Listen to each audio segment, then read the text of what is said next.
The title I have today is What a Difference a Day Makes.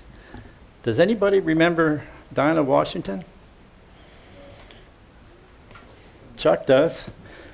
That was her song. She wrote a song called What a Difference a Day Makes. And then it goes, this is the first stanza. It goes, what a difference a day makes, 24 little hours.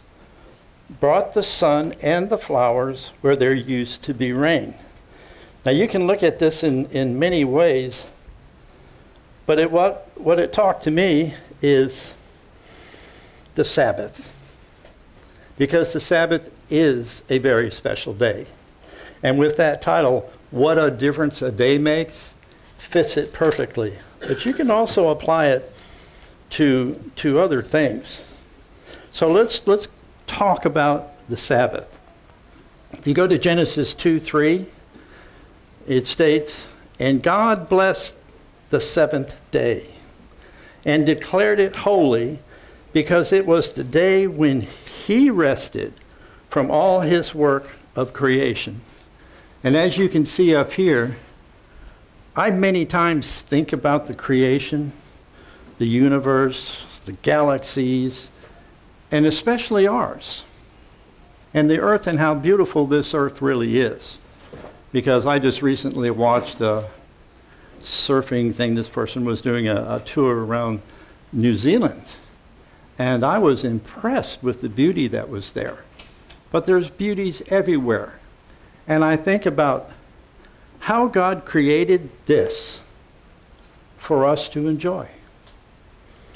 It's a beautiful thing. But he goes much further than that, because there's one here that in Mark 2, verse 27, it said, then Jesus said to them, the Sabbath was made to meet the needs of people, and not people to meet the requirements of the Sabbath. Now what you have to take in account here is, what was the circumstance he was in? Who was he talking to? Because if you go to Mark 2:27, it takes place where Christ and the disciples are walking past the field. It's on the Sabbath. The disciples, I don't know if it was corn or wheat, grab it and they began eating it. But who else was there? And this is what I question. Pharisees. What are the Pharisees doing around a field? I mean, you kind of think about that. And then it goes, well, it's obvious they harassed him. They shadowed him. They were constantly trying to find fault. And they were challenging him. He says, why do your disciples harvest on the Sabbath?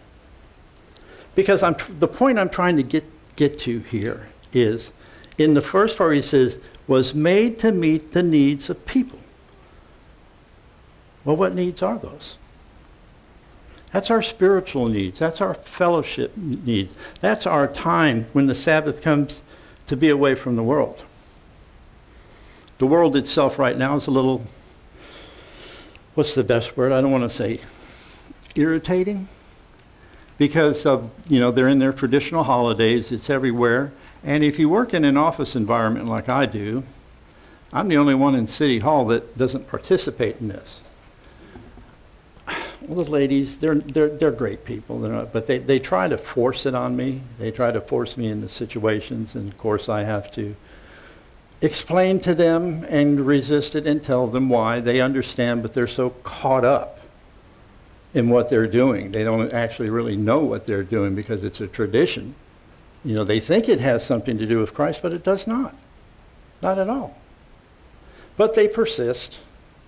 And the Sabbath, especially now, it's such a pleasure to be away from it. It's such a pleasure to be amongst like-minded people, to have our fellowship. It's a wonderful thing. That's why when I look at this, what a difference a day makes. It makes a tremendous difference because I'm away from it. Yes, I'll have to face it Wednesday, but it begins to cool down and they begin to move towards New Year's. And then eventually that will go on. And then they know I keep the Passover. You know, they're in their Easter mode. But we do talk about it. It's just that they get so caught up in it. I mean, they decorate City Hall like you wouldn't believe. But there's no decorations in my office because I won't allow it. And they respect that.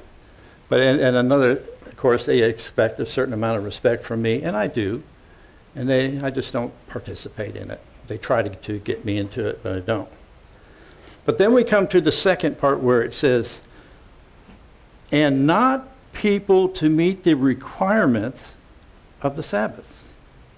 Now, someone may look at this verse and say, what is this? It's kind of not agreeing with itself. You have to remember who he was talking to. He was talking to the Pharisees. And what did the Pharisees do to the Sabbath? They burdened it. They had all sorts of rules and this and that, like you couldn't only walk so far and had to do this, you couldn't harvest. And that's what Christ constantly chided them on. You caused the Sabbath to be a burden. That's what he was talking about, the requirements of the Sabbath. He was talking directly to the Pharisees.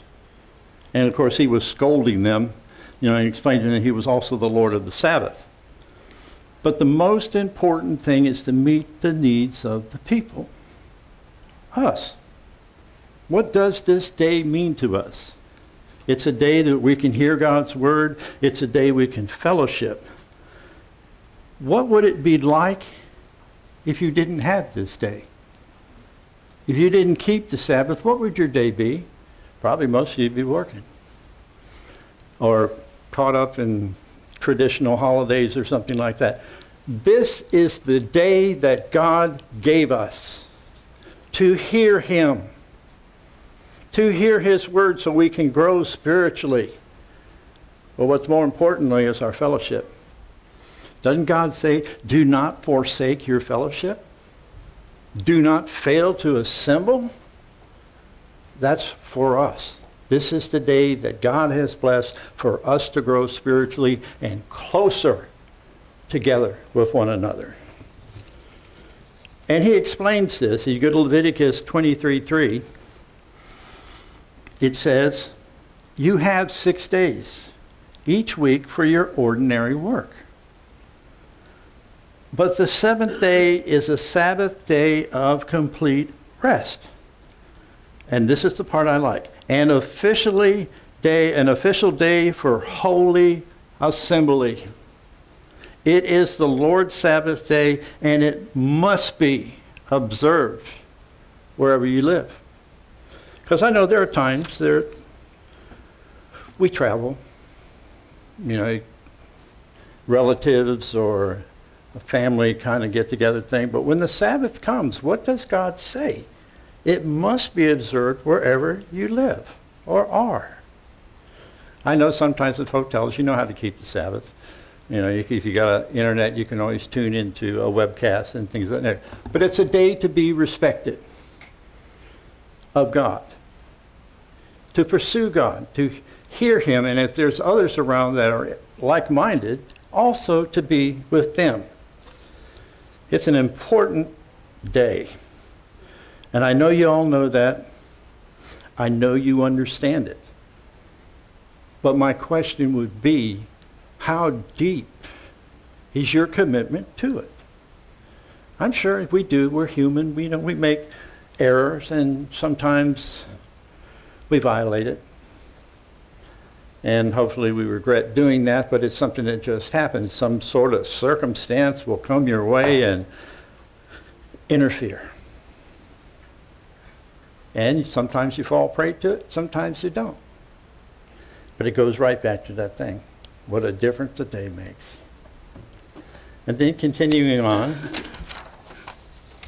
in Isaiah 56:2, this is a terrific and a beautiful instruction from God, where it says, blessed are all those who are careful to do this.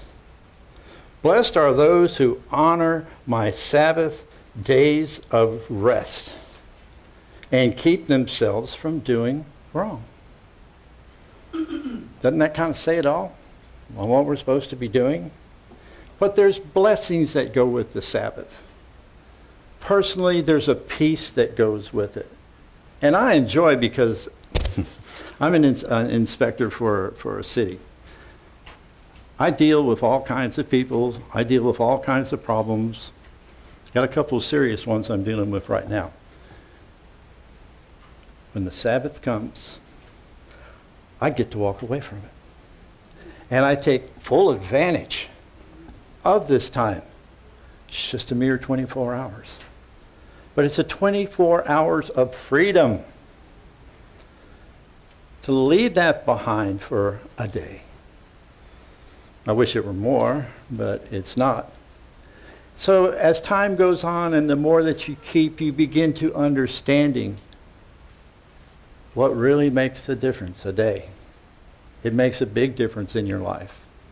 So brethren, I would say, listen to those words that are in Isaiah 56:2, where blessed are all those who are careful, observing the Sabbath in the way that you're supposed to. Do this. Blessed are those who honor, who keep this day sacred, and to keep it in the best ways that they can, and to keep themselves from doing wrong. So just one little question, and if you didn't keep the Sabbath, how would you know you're doing wrong? Is it not God's word that teaches you, don't go this way, go that way, go do the right thing? If you didn't keep the Sabbath, you would never know. So brethren, you do keep the Sabbath, keep on.